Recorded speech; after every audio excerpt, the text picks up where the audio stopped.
and welcome back. Our next guest is a Purple Heart recipient, four-time, or I should say four-tour Iraq War veteran, and also retired Army Sergeant. He teamed up with an award-winning director to create a documentary about his inspiring tale, which inspires people to find the positive in life despite their obstacles. Joining us now and to share more details is retired Army Sergeant and comedian Bobby Henline, and we thank you so much, Bobby, for being with us here on Open. I appreciate it. Thank you guys for having me on here. Thank you. Well, listen, first of all, I do have to say, and in addition to thanking you for being on, I want to thank you, first of all, for your service and your dedication to our country and what you've done. I really appreciate the fact that you went the extra mile for all of us here. Thanks again. Thank you. Appreciate it. Let's talk for a few minutes, because for yourself, we just came out of 9/11 recently, but 9/11 was a very integral time in your life. So talk to us, because I know after 9/11, it was your time that you said you wanted to go back and do something. Yeah, I originally joined the Army in '89. I was in Desert Storm at 19 years old. I got out for 10 years, and when 9/11 happened, I knew I had to go back in. This happened to my country. I'm still young enough to fight at 30 years old. I also have experiences that I can bring the military personnel that are going to be going with me from the previous war that I was in. And so I just couldn't sit by and just let that happen without doing something about it. So I went back in right after 9/11. Matter of fact, October 31st, the next month, I was back in basic training. Wow. And for you, you go back into basic training, you go back and you re-enlist, and then you're involved and you're engaged. And from there, you also suffered some injuries. Walk us through what happened. Yeah, so I ended up doing 3 more tours to Iraq. And in '07, shortly into my tour, my Humvee got hit by a roadside bomb. And it killed the other 4 men in the Humvee, leaving me burnt over 38% of my body. My head was burnt to the skull. I had my left hand amputated after trying to make it work for 2 years. So about 3 years total recovery. 48 surgeries later, going through it all, I used my sense of humor to get through it, to let others know I was okay as a defense mechanism. So something I always kind of did is use my sense of humor to get through stuff. So by doing that, my occupational therapist said, you should try stand-up comedy. And I thought, there's no way, I could joke about the hospital because it's a bunch of wounded veterans and hospital staff, and those jobs take people with a dark sense of humor. So by doing that, she just kept nagging me to try it. So basically, I guess you could say I got nagged into doing comedy. And so I went to go try to prove her wrong 12 years ago. And I've been trying to prove her wrong that it's not going to work for 12 years now. And it's been working very well, so much so to the place now that you actually have a documentary that's actually going to come out and talk a little bit about your life, talk about comedy, and really also PTSD, which is very important as well. Share with us a little bit first about the PTSD and what you're feeling today.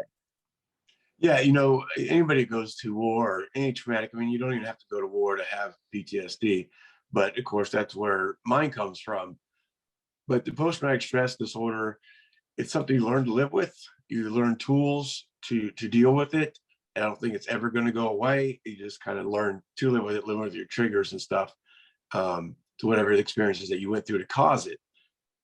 So throughout these 12 years I've been doing comedy and stuff, I've also done motivational speaking. I've been trying to help other veterans learn what I've learned, also first responders. This is how I deal with it through these outlets. So I started my own nonprofit to help them deal with it. And along with doing comedy shows, motivational speaking gigs, I have retreats for veterans and first responders to learn these.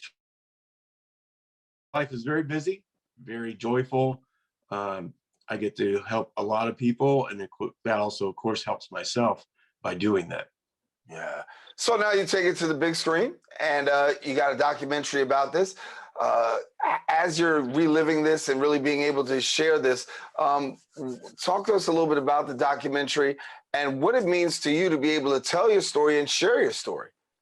Of course. Right away, I was, like I said, I was the only survivor out of 5 guys in a Humvee. So I always said the best revenge I can get is to help more people than that guy's ever hurt. And so that was my mission, to go on to use my story, my personality, my craziness, to help others. And so with that, with making a documentary showing me going to these places, talking to other veterans, talking to high school children, seeing one of my comedy shows, and just meeting the people, and they'll see that through a documentary and capture it that way. We'll take it to the next level and be able to help more people. And so I'm excited about doing a documentary. We're still in the process of making it. We do need funds to make it, is one of the big parts of it, of course. So we do have a Live Well Done Indiegogo. That is the title of the film, How to Live Well Done. Uh, so we are trying to raise more money to complete the film totally. But I'm excited to, one, meet so many people on the road and to share that. And that's the main thing. It's not just my story. By doing this documentary, I get to share all the other stories. The people I get to meet that share their stories with me, it's amazing. So I think that can help more people, not just my story. It's everybody sharing their stories. So I'm intrigued about the comedy piece. Talk to me about that for a second, because when we talk about making people laugh, you really are intentionally trying to make people laugh. And of course, you do it in a more natural kind of way. So I guess the question is, where do you get your material from? I mean, is it just everyday life? Is it your life? Where do you find the material? It's definitely a mixture. I'm a self-deprecating comedian. I kind of make fun of what it's like being burnt, like everybody's got to brand themselves, right? You become a comedian. How do you brand yourself? Luckily, I was already branded. So I became the well-done comedian. So yeah, and I have children, I have grandchildren. I've been through divorces and marriages in the military and life. I'm 50 years old, so I got a lot to joke about. Yeah, a lot to tell your story about. What is it that you want people to know most about your story? The biggest thing I want people to know is no matter what happens to you in life, you go on, continue to chase your dreams. Anything's possible. When I'm sharing my story, I talk about, oh yeah, look, one-handed, I went skydiving, I went surfing, I'm doing comedy, I acted on this show. Like, I'm actually living my dreams. And the point to that isn't, look at me, I'm so great, I did all this stuff. It's, look at me, look what I went through, and I was still able to do this stuff. So that means you can do it too. Yeah. And so the documentary is still in the process of being filmed. You talked a little bit about acting. Do you see that playing out for you in the future as well? Yeah, definitely. I love the acting perspective. I've done dramas, I've done comedies. I've got an episode on the TV show Shameless I did once. I actually played Pyro Polly, which a lot of people start to recognize me from that, which is just hilarious when they called and asked me to do that part. Well, you got a lot going on, but again, I can tell you again, I'm thankful so much for your service, but I'm not just thankful for your service, I'm thankful for your perseverance.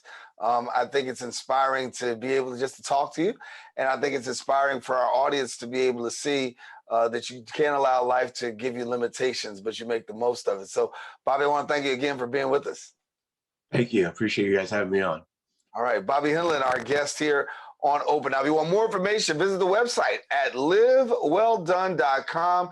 And then also follow them on social media, his Twitter at livewelldone.